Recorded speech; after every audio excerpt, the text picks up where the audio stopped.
welcome to Mustache You A Question, which is a really fun show that normally gives you the point of view of the retailer, me, and the point of view of a publisher, which is usually James Hake of Scout. But he is so busy doing comic book things and talking to Hollywood and all those things. He is, in the last month or so, been kind of like hard to nail down. So, and that's fine because it gives us opportunity to try something different. And since I'm having the best hair day ever, I'm going to bring a good friend of mine on, and we're going to talk about, instead of publishing and retailing from the point of view of like for comic books this week in stores, we're going to talk to you a little bit about the convention circuit, because that's what's going on right now. It's in full swing. And my buddy knows a lot about convention stuff. So I'm going to bring on Kyle Northrup. Is the hair, you're having a good hair day? Do you want me to take my head off? Like, is this more comfortable? Like if I'm having a no hair day? I don't know who you are now. What'd you do with Kyle? Right. No, now my head is cold. Much better. No lie. My friend Hannah always wears a hat. And there was a short amount of time when she was kind of like trying out new things and would come into the store with no hat on. And we have a friend in common who also has a problem with when things are not the same, and literally kind of freaked out a little bit and had to go around the corner when Hannah didn't have her hat on. So Hannah had to go find a hat. No, Kyle is allowed. Of course it's Henri. We love Henri. And we love Shoop. His timing is just perfect. Anyway, well, it's funny. I remember the first time Hannah came on Minute to Skim It and didn't have a hat on. And I'm like, wait, what is happening right now? Because that was not something I was prepared for mentally. So, but I'm getting away from wearing a hat as much. Yeah? Well, so the reason I always wore a hat is because I hated shaving my head. So I could let my hair grow a lot longer and just keep it under the hat, and nobody would know exactly how bald I was. But do you guys know that trend? TikTok made me buy it. So that on TikTok you get ads, and a lot of times they're for like Amazon products you didn't know you needed. Well, one of the ads I kept seeing was for Skull Shaver. This is not a paid endorsement for Skull Shaver, but I kept seeing it, and I kept going, man, that makes it look way easier. So I'm watching a video on YouTube from one of my friends who's a pro wrestler, and Skull Shaver ad, and they're having a sale, so I bought one. And oh my gosh, it's so easy to shave my head now. I'm going to wear a hat a lot less and just be like, see, I'm bald. Well, I mean, it used to be kind of a weird thing to be bald, but now it's kind of the way to go. Right. And I've been spending the last six or 8 months reconfiguring my facial hair configuration. So like I'm about ready to debut the new facial hair configuration. Bald is beautiful. Bald with a brand new face hair thing, you know. I actually finally talked my husband into going bald, which has been my goal since the very beginning, since my secret pretend husband boyfriends are like Ming the Merciless and Professor X. So you can see a theme here. So I finally talked him into it. He shaved his head. This was during pandemic. And I loved it because he had like kind of a gruffy beard and he just looked boss. He looked like, I don't know, but his employees told him he was scary looking and looked like a biker, like dude, which is weird because he's like a professional oil and gas guy. So he gave in and grew his hair back, which I was sad about. I think Mike would look weird without hair. Like, I'll be honest. Like, he's like Hannah without a hat. If I saw Mike without his kind of, you know, dad hair, I'd freak out a little bit. Joey, I do not use beard templates, but I do use historical reference guides. Oh, there you go. No, I was not looking at Victorian beard styles the other day. Not at all. All right, so we decided we're going to talk about, or I decided. I did not consult you in any way. I apologize. about the point of view, POV, for conventions right now, from the point of view of me, retailer, and you, kind of retailer, kind of, host, Yeah, I'm man in a about weird spot town. in I the don't business. know what to call you. You're everything. Right. I'm kind of in a weird spot in the business right now. Mm-hmm. Uh, I'm part retailer because I do still have inventory that I sell at conventions as a dealer and as a retailer. But I'm also the executive producer of the experience. Mm-hmm. So my job is as a cheerleader for that. But also, like, I do a fair number of conventions where my non-incorporated, I really should trademark this business, Booth Bro Inc., which is where I show up and just work other people's booths as a Mm-hmm. helper or as a, oh, you need to go have a cigarette. I will sit here and pretend to be you kind of person. So, I do a lot of conventions that way too. So it just winds up being an interesting kind of, I get to see all the sides. Mm-hmm. So describe conventions right now from the point of view of Booth Bro. From the point of view of somebody who's just showing up as a fan and helping other people out, it's the wild, wild west, man. Like, and I say this because everything is so yes. I am often the pretzel delivery service. I am Uber Eats of the convention. If you need a pretzel, I will bring it to you, but you have to buy me one in exchange. But no, it's every convention is so dictated by their regional setup. Their culture. Well, like San Diego was a mask required convention, but Motor City was not.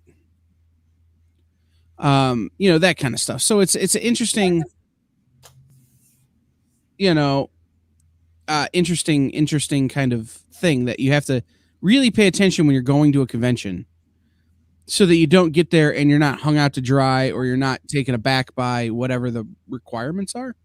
Sure. So like I'm looking at the next big show I'm doing is Baltimore. Okay. And I'm looking at Baltimore going, okay, what do I think those requirements are going to be? And as I talk to my friends that I'm going to be helping and that kind of stuff, how do we make this all work? Right. So it's just a lot more planning than it used to be. It used to be show up and see what happens. I was very happy about San Diego because they had put into place the, like, you had to have like the wristband proving that you had been inoculated or been tested recently as negative and had masks on all the time. And everyone seemed to be 100% chill about all that stuff, and it made it a very pleasant place to go and be because there was no drama about it. People were like, I just want to be at a convention, yo, I'll do whatever it takes. Right. I mean, in like New York last year, there was like 2 or 3 stories of people who were like, Mm-hmm. I'm not doing that. And they got escorted out or whatever. And it was over. But everybody seemed pretty chill at New York. And from my understanding, C2E2 is largely the same.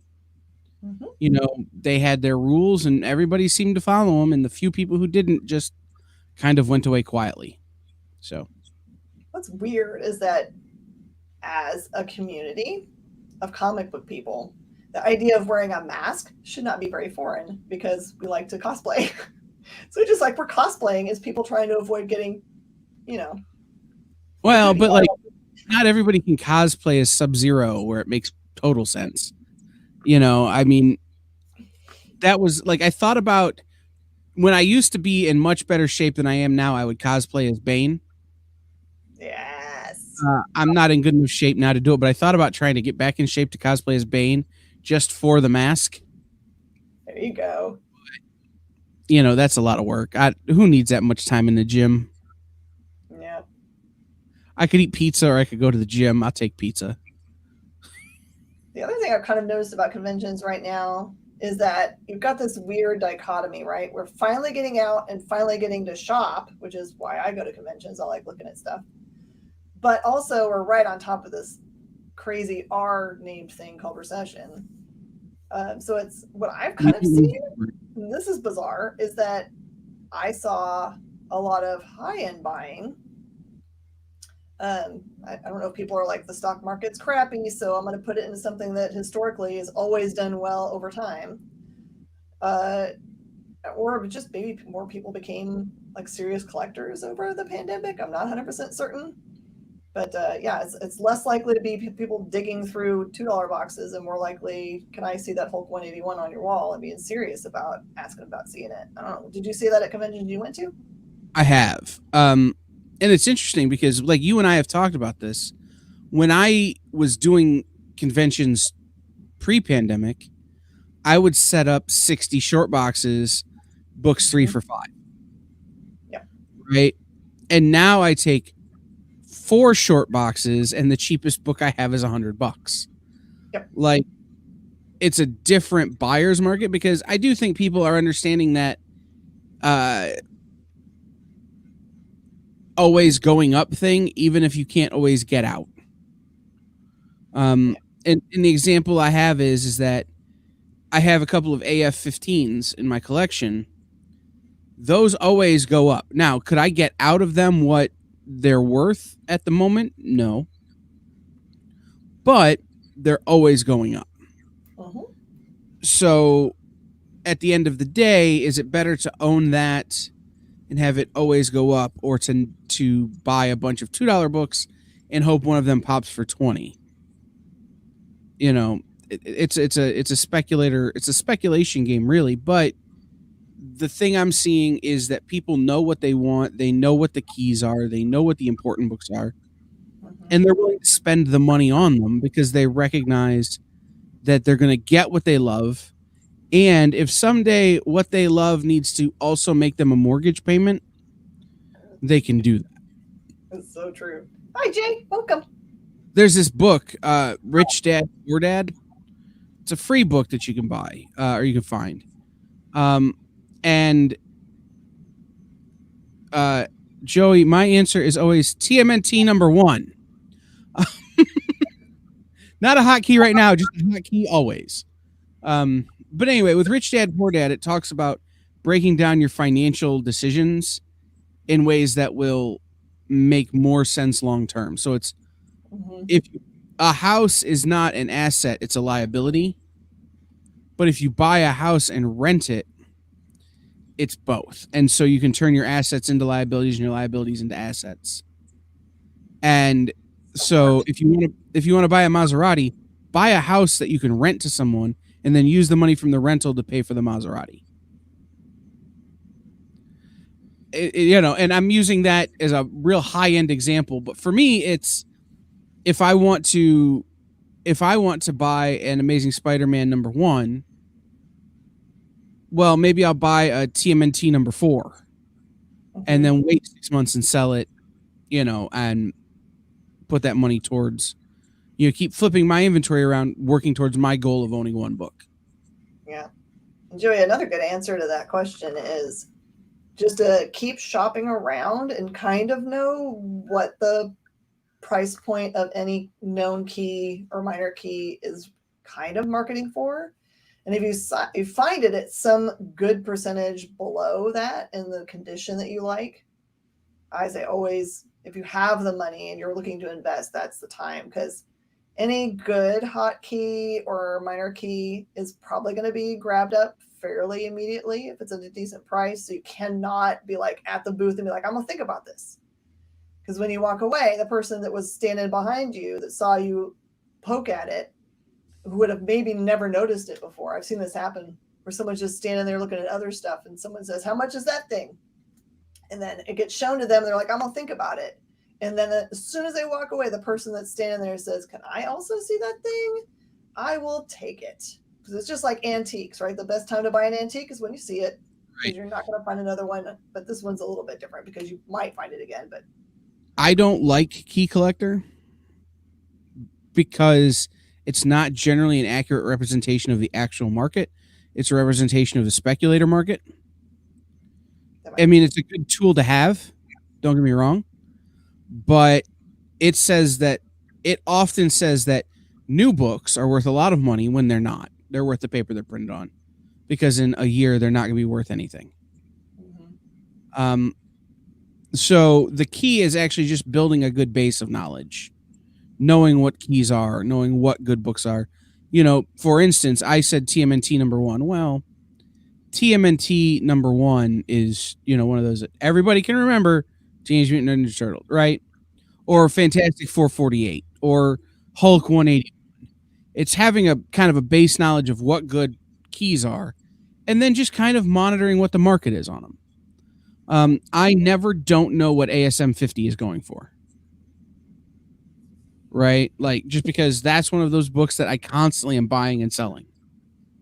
Yeah. Sandman 1 and 8 are great examples, right? Like, Mm-hmm. I sold Sandman number one 4 years ago for a third of what I could sell it for now. Yep. But what Key Collector says it's worth at the moment isn't what it's actually worth, because when the spec heat comes off of it, it's going to normalize at $300, $400. I always feel like the apps are almost like when I'll give you a good equal thing here. For gas stations, when they price the gas that you're buying, you're actually paying the price for what they believe they're going to have to pay for the next round of gas they're buying. Okay. And I feel like the apps are like that. I feel like they're looking forward a little bit for what a book will be worth, or what they speculate or hope that something's going to be worth. And you can get bit real bad by that.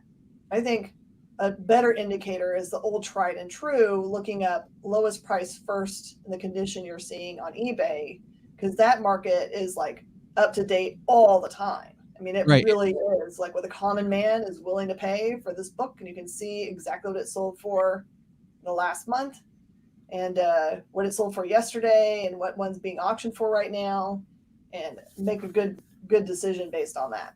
One that I like when I'm dealing with slabs is Go Collect.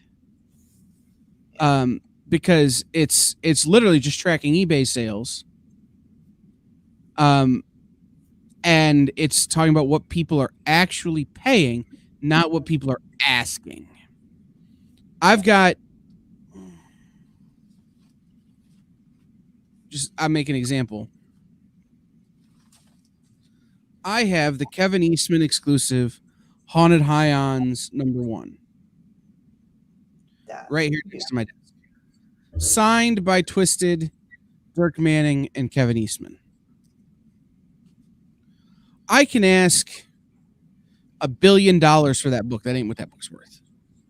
Mm-hmm. You have to track what people are actually paying for a book, not what people are asking, which is a hard thing to do, but it's an important part. And what's cool about Go Collect is they have records and stuff too. So you can actually see more collectibles than just comics if you pay for their service. Mm-hmm. But no, I see people spending money on things they want if they can see the value in them more than they used to. I can remember going to conventions and hunting. Yeah. I'll never forget, it was a C2E2. We were looking for ASM 50, first appearance for Red Sonja, ASM, whatever number that was, I can't remember now, and first Green Goblin. And I'm blanking on my numbers right now just because I'm trying to do it off the top of my head. And I remember finding them all at one booth and having the guy bring them all over to me and playing that game with my friends who are going in on these with me, going, okay, we can buy them now or we can wait. If we wait, we might not ever be able to get them again because he might sell them, or we might be able to come back and get them for a little less. And my friends are like, let's just get them. So we were able to negotiate with the guy and come to a price. And I was more happy having my book than having saved a few bucks. Yeah. So I think that's the mentality more people are going in with. And also, it has a little bit to do with like who you're buying them from, right? If you're buying them from a trustworthy source, so you don't have to go through every single page and make sure there's not stuff missing. If they say, like you ask them, is the the Marvel stamp cut out? No, it's not cut out, because I know that a lot of dealers are reticent to open up a very expensive book during a convention where your conditions aren't ideal for control. Right. I will pay more from a dealer I know and have done business with in the past who I know has checked all that stuff before than I will. Then I will pay more for a book from one of them than I would from somebody else. And at the same point, I will pay over market from one of those people if I know that what I'm getting is 100% what it claims to be. There's a good example. I do a lot of business with a certain consular who Jen and I both know. He's a former retailer, still kind of a retailer, but he's very active on the internet and he's very funny. Do a lot of business with him because I know that if I'm buying a silver or golden age book from him, that he's done the work of making sure it's complete and that it's right. Yep. And that his price, while it may be 10% higher than I think it should be, I'm paying for the guarantee. Yeah. I also know that when he ships it to me, it's going to come packed like it could be rolled over by an Abrams tank. And, I know what I'm getting. I would pay more for a known commodity. I would pay more than market for a known commodity than I would pay for an unknown commodity. Yeah. He's also known as a stickler. So if he has high expectations of other people, Right.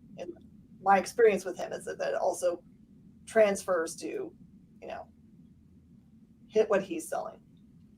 I'll give you an example of dealing with him. I walked by his booth at New York Comic Con and said hi, because that's all I was doing, is just saying hi. And my eyes went over a piece of original art, and he just picked it up off the wall and gave me a price I could not refuse. It was a huge discount off what was on it. And I have never regretted buying that piece. Right. And what's funny is I just bought a book from him yesterday. Did you? Mm-hmm. On a swapity-doo. I'm shipping him 3 books and he's shipping me 1. But it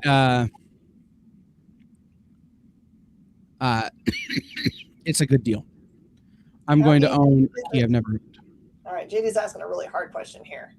How easy is it to produce a fake pro-graded comic, like show as an 8, but inside the cover it's really a 4?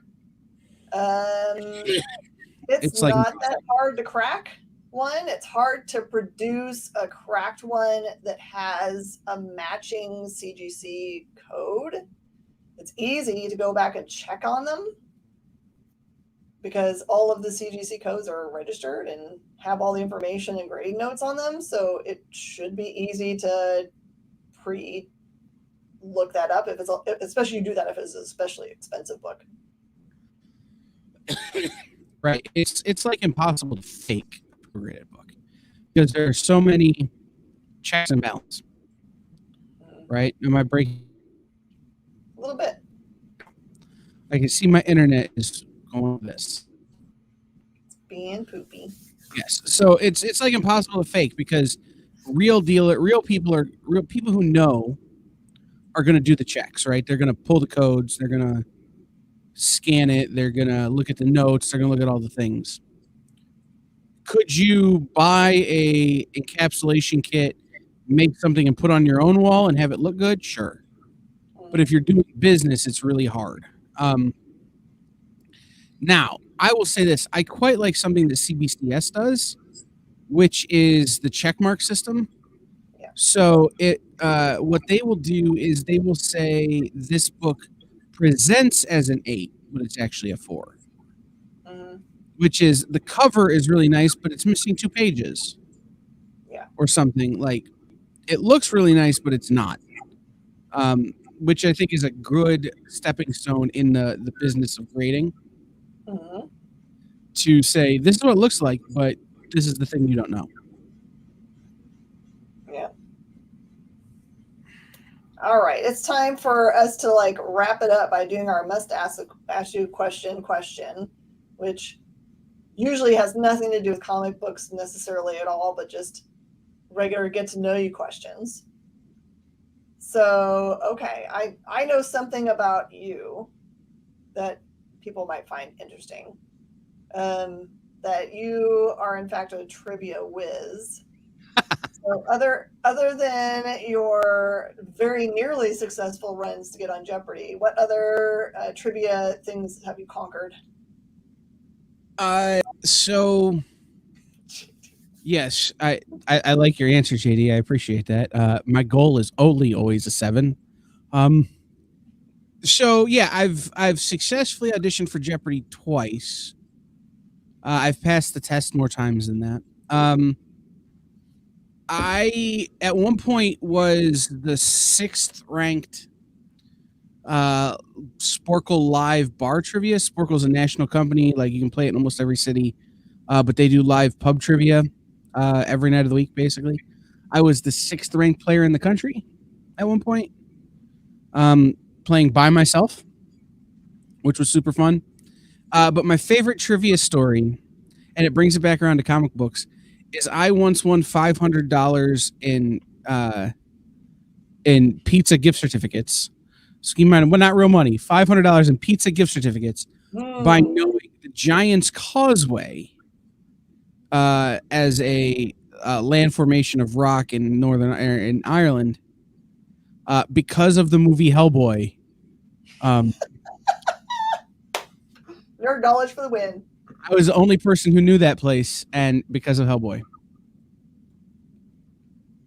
Oh, do you have a best and worst topics? JD wants to know for your trivia. I'm real bad at like chemistry, and I'm real good at sports and history. Also music. Mm-hmm. Like my trivia base is really well rounded, but like when you get specific questions, like they used to like to ask questions about which element on the periodic table, blah blah blah, and I'm like, I don't know, argon, and it's never argon.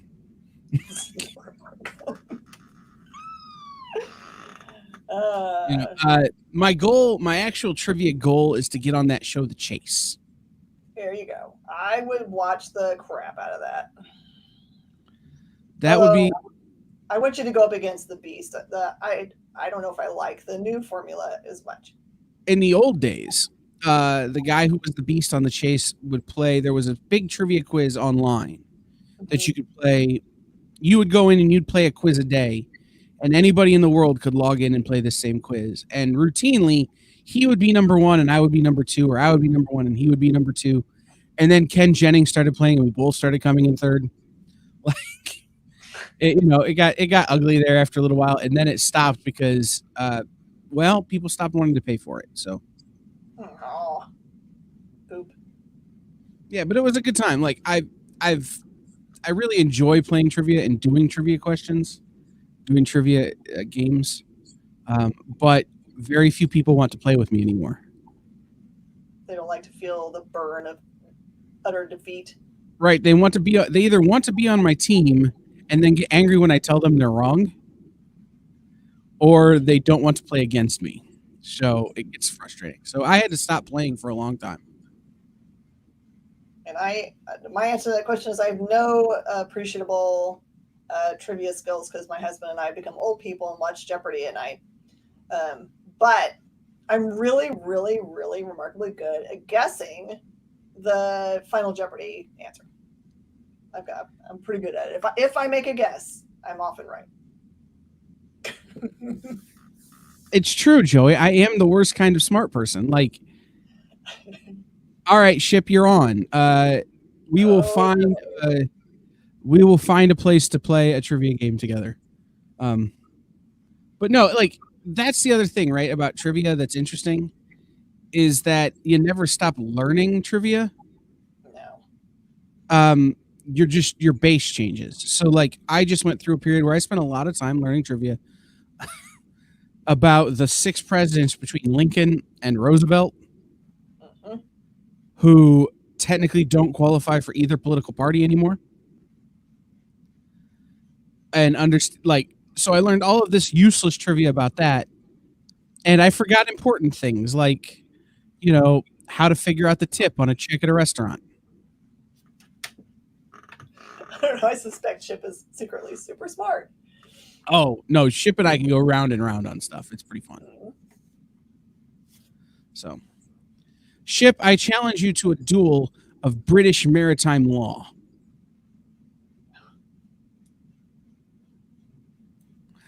So,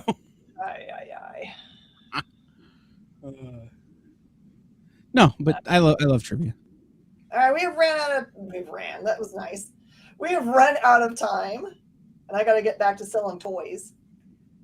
Thank you so much, Kyle, for being willing to pitch hit. Thank you so much, Joey, for being in the background.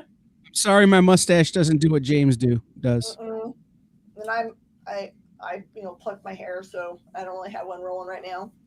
Joey, it's the laws regarding boats in England. Like I said not to ask that question, right, and that's what I said. That would be boring but fun, right? Nobody wants to hear this. Just Ship and I. And that's like it's going to take a whole other hour for that answer to come out of Kyle. No, that's the answer. It's boats in England, bro.